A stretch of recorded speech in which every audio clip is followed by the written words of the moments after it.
The original Pony Express Trail, which by the way is a major part of American history, goes right through the great state of Nevada. Now, out here, just outside of Ely, they do more than just commemorate it. They recreate it, and it is a sight to see.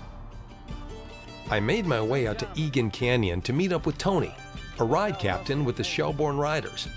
The Schellbourne Riders are part of the National Pony Express Association.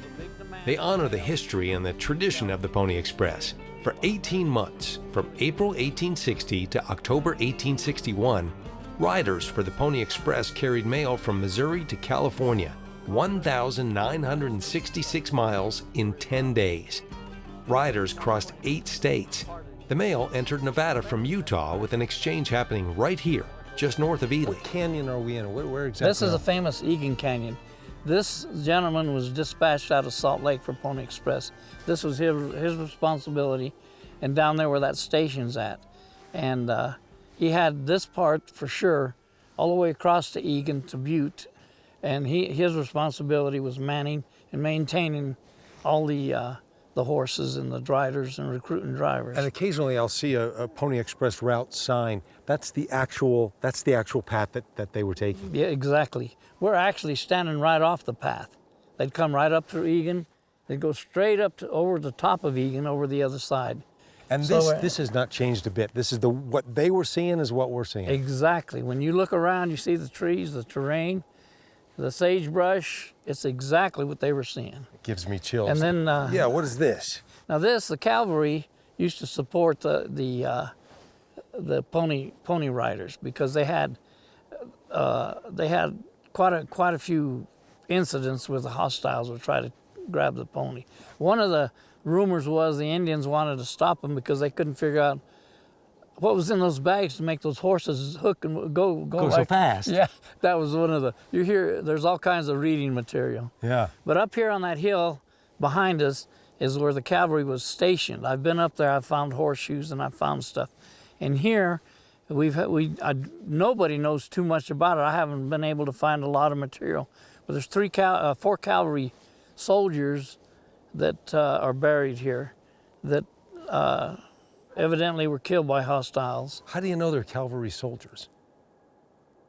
Just once you read what's in the books, that's all you can tell. Well, that's you. You do a lot of cross-referencing. I do a lot of reading, cross-referencing. Isn't it amazing that this is just, it's history that you walk into is just sitting out here? It's just sitting here.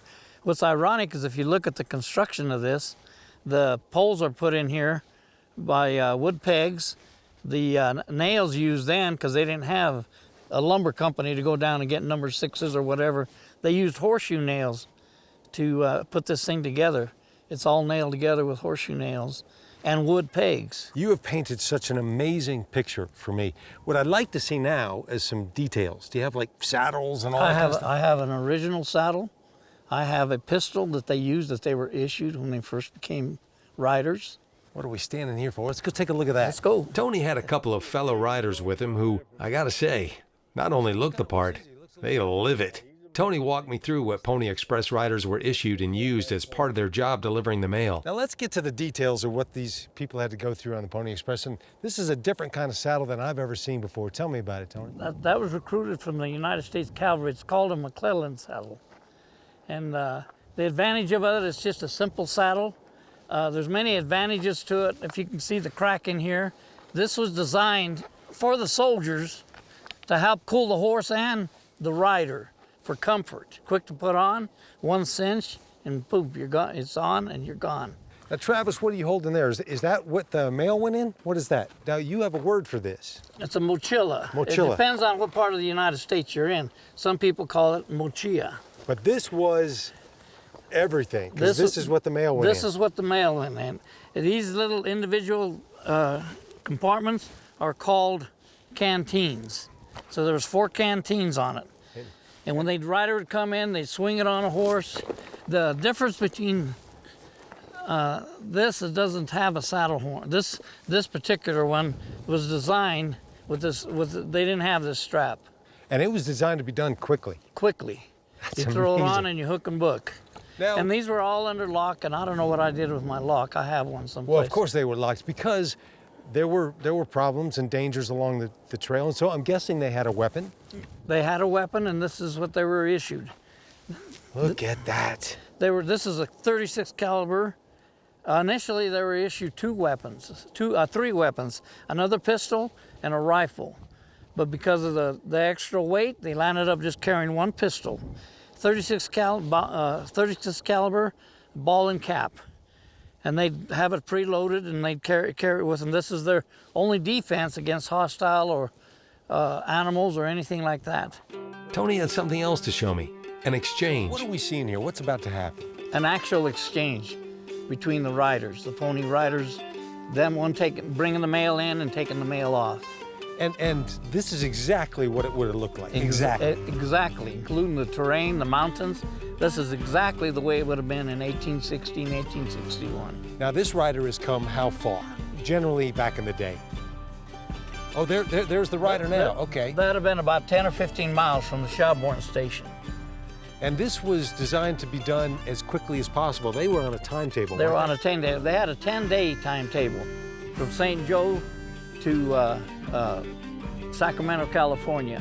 Which was roughly about how many miles? 2,000 miles. 2,000 miles. 2,000 miles. They don't stop and chat. They don't have a cup of coffee. He gets the bag and he's gone, huh? Yeah, yes.